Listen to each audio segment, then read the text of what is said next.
You know, I was traveling recently and I was sitting next to a gentleman on a flight. Very well dressed, clearly accomplished, the kind of person who carries himself with a quiet confidence. And somewhere over the clouds, we got talking. And after a while, he said something to me that I haven't been able to stop thinking about since. He said, Prabhu, I have spent 40 years of my life being everything to everyone: a son, a husband, a father, an employee, a friend, a colleague. And one day I sat down in my own home, in my own chair, in the silence of an empty afternoon, and I realized I had absolutely no idea who I was. And there was no drama in his voice when he said it. No tears. Just a quiet, devastating honesty. And I looked at him and I thought, this man is not alone. There are millions of people sitting in that exact same chair, successful on the outside, lost on the inside. And that conversation is the reason I want to talk to you today about something that I believe is perhaps the most urgent conversation of our time. And that conversation is this: before 2027, before the world moves any faster, before life gets any louder, before the demands on your attention multiply any further, you need to come back to yourself. You need to focus on yourself, not out of selfishness, but out of an absolute sacred necessity. Now, the moment I say focus on yourself, I can already see some of you shifting uncomfortably, because we have been conditioned, deeply, beautifully, but sometimes harmfully conditioned, to believe that focusing on yourself is selfish, that a good person puts others first, that sacrifice is noble, that your needs come last. And while there is profound truth in the value of service and selflessness, there is a very dangerous misunderstanding buried in that conditioning. Because you cannot pour from an empty vessel. You cannot give what you do not have. You cannot love others deeply if you are hollow on the inside. You cannot show up fully for the people who need you if you yourself are running on empty. Focusing on yourself is not the opposite of loving others. It is the very foundation of it. Think about it this way. When you board an airplane and the flight attendant gives the safety demonstration, what do they say about the oxygen mask? They say, put on your own mask before assisting others. Not because you don't care about the person sitting next to you, but because if you don't take care of yourself first, you will not be in a position to take care of anyone else. You will both be gasping for air. And life, my friends, is exactly like that.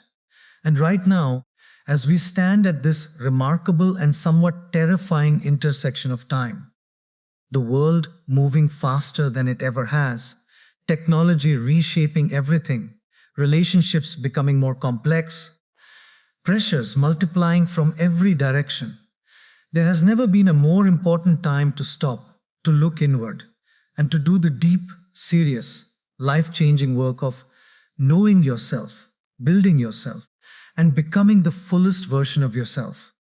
So why before 2027 specifically? Because the window of intentional living is always narrower than we think. Because we are standing right now at a threshold. The years ahead are going to bring changes.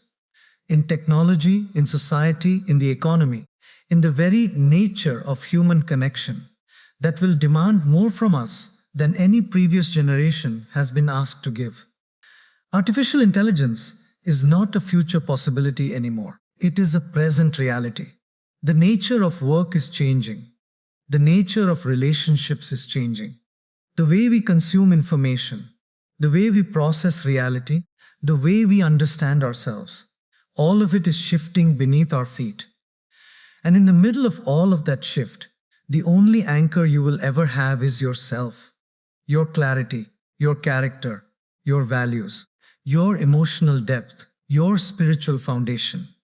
And if you have not done the work of building that foundation, if you have been too busy, too distracted, too consumed with the noise of the outside world, then when the storm comes, and it will come, you will have nothing solid to stand on. So let us talk about what it actually means to focus on yourself, because I think this phrase is often misunderstood. It does not mean retreating from the world.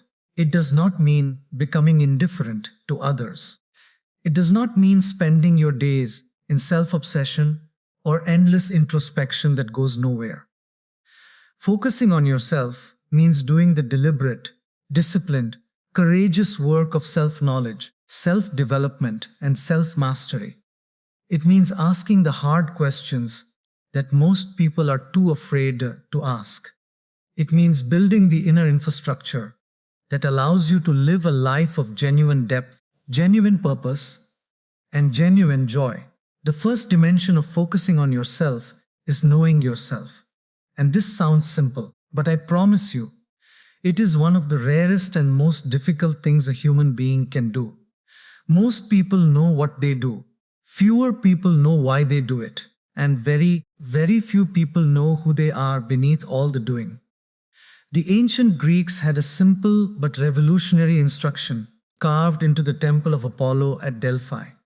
2 words, know thyself. And those 2 words have occupied the greatest philosophers, psychologists, and spiritual teachers for thousands of years. Because self-knowledge is the beginning of everything. Without it, you are living someone else's life. Without it, you are chasing goals that were never truly yours. Without it, you are reacting to the world rather than responding to it with intention and wisdom. So how do you begin to know yourself? You begin by asking questions you have been avoiding. What do I actually value? Not what I say I value, not what I post about on social media, but what do I actually, consistently, in my real daily choices prioritize? Because your values are not what you believe in theory. Your values are what you practice in action. And there is often a shocking gap between the two. People say they value family, and then they work 16 hours a day and miss every important moment.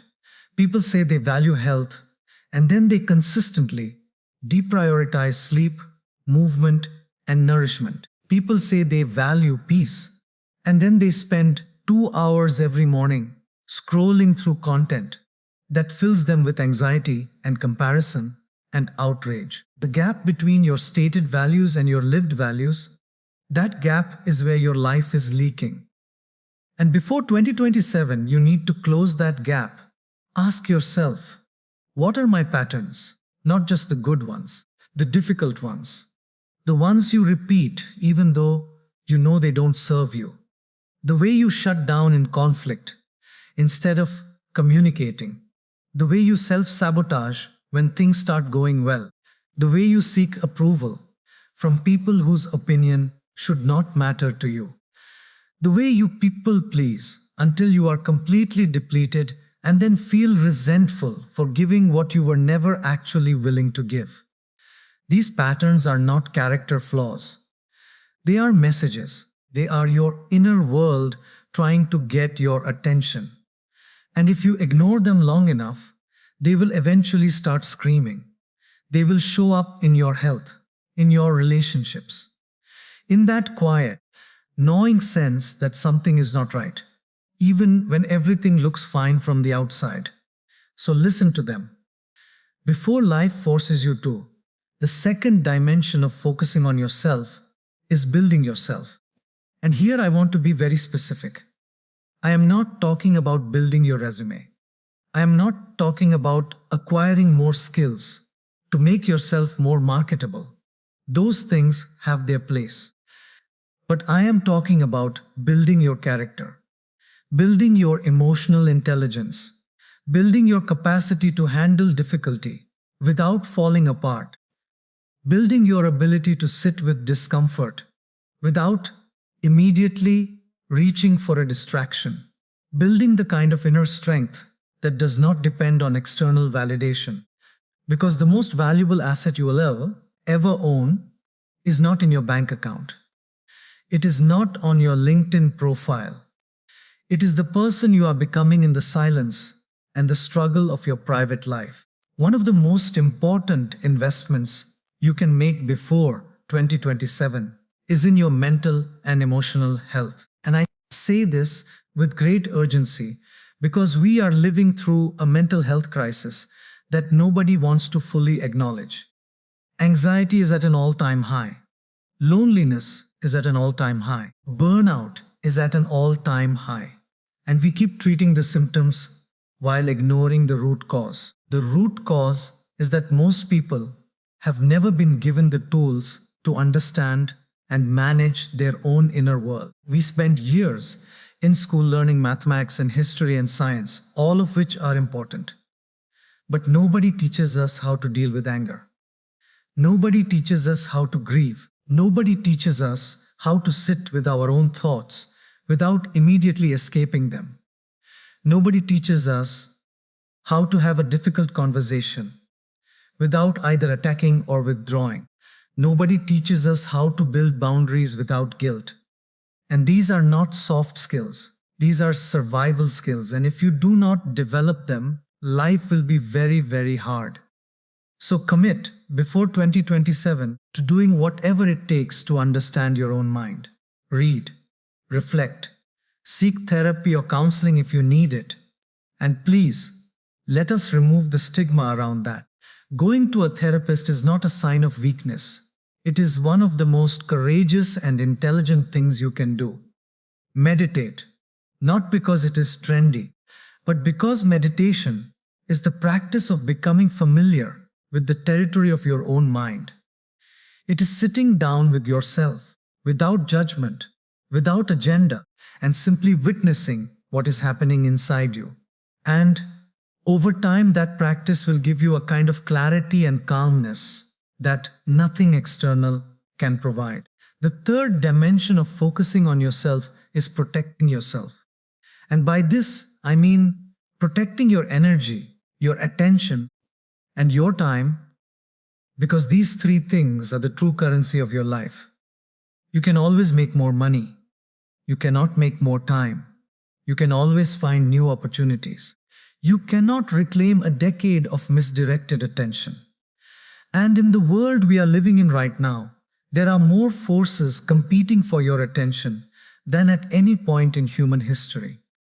Every app, every platform, every notification, every algorithm, they are all designed, brilliantly and ruthlessly designed, to capture your attention and keep it. And while you are scrolling, while you are reacting, while you are consuming an endless stream of other people's lives and opinions and drama, your own life is quietly passing by. Your own dreams are quietly gathering dust. Your own potential is quietly waiting for you to show up. I want to ask you a question, and I want you to sit with it honestly. How much of your day do you spend on things that genuinely matter to you? How much of your mental energy goes toward your own goals, your own growth, your own relationships that truly nourish you? And how much of it is spent reacting to other people's agendas, replying to messages, attending to demands, consuming content that adds nothing to your life, but fills the silence so that you don't have to face yourself? Because here is the uncomfortable truth. Many of us are addicted to distraction, not because we are lazy or weak, but because being present with ourselves, sitting in the quiet with our own thoughts and feelings and dreams and fears is genuinely uncomfortable. And distraction is the easiest escape in the world. But every time you escape, you fall further behind on the only journey that truly matters, the journey inward. So before 2027, do an audit of your time and attention. Look at what you are actually spending your days on, not what you intend to spend them on. And then begin, slowly, deliberately, to reclaim that time. Turn off the notifications that don't serve you. Create pockets of silence in your day. Protect your mornings like they are sacred, because they are. The first hour of your morning sets the tone for your entire day. And if the first thing you do every morning is reach for your phone and immediately let the outside world flood into your mind before you have even had a chance to ground yourself, you will spend the rest of the day reacting rather than living.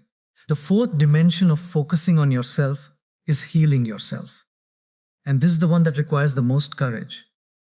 Because healing means going back to the things that hurt. It means looking at the wounds that you have spent years, maybe decades, working very hard not to look at. The rejection that made you believe you were not enough. The failure that made you decide it was safer not to try. The relationship that broke you in ways you have never fully acknowledged. The childhood experience that planted a belief in your mind about who you are and what you deserve. A belief that has been quietly running your life ever since, without you even knowing it. These things do not go away by being ignored. They go underground. They operate in the dark. And they shape your decisions, your relationships, your self-image, and your happiness in ways that are real and powerful and mostly invisible to you. Healing is not about wallowing. It is not about becoming a prisoner of your past. It is about going back to those places with compassion, with courage, with support if you need it, and freeing yourself from the weight you have been carrying. Because you deserve to live without that weight. You deserve to make choices from a place of wholeness rather than from a place of unresolved pain. You deserve relationships that are not contaminated by old wounds. And the people around you, the people you love, the people who depend on you, they deserve the healed version of you, not the defended version, not the armored version, the real, open, whole version. The fifth and perhaps most profound dimension of focusing on yourself is aligning yourself. Aligning your life with what you genuinely believe in, with what you are genuinely here for. Because one of the deepest sources of human suffering is living a life that is fundamentally misaligned with your values and your sense of purpose. When you are doing work that feels meaningless, when you are in relationships that do not honor you, when you are living a life that looks good on paper but feels hollow on the inside, there is a constant, low-grade suffering that comes from that misalignment, like an instrument that is slightly out of tune. Every note it plays is almost right, but something is just off. And you feel it, even if you cannot name it. Even if everyone around you is telling you how great your life looks. Before 2027, I want you to ask yourself one of the most important questions a human being can ask. What is my life actually for? Not in a way that creates pressure or anxiety, but in a spirit of genuine curiosity and openness. What do I want to have contributed by the end of my life? What kind of person do I want to have been? What relationships do I want to have invested in? What gifts do I want to have given to the world? And this is the essential part, look at how you are actually living right now today and ask honestly, is how I am living aligned with the answers to those questions? If it is, beautiful, double down, go deeper. If it is not, do not panic, but do not look away either. Let that misalignment be the signal that it is time for a change, because the distance between the life you are living and the life you are meant to live, that distance is not fixed, it is closable. But it requires honesty, and it requires action.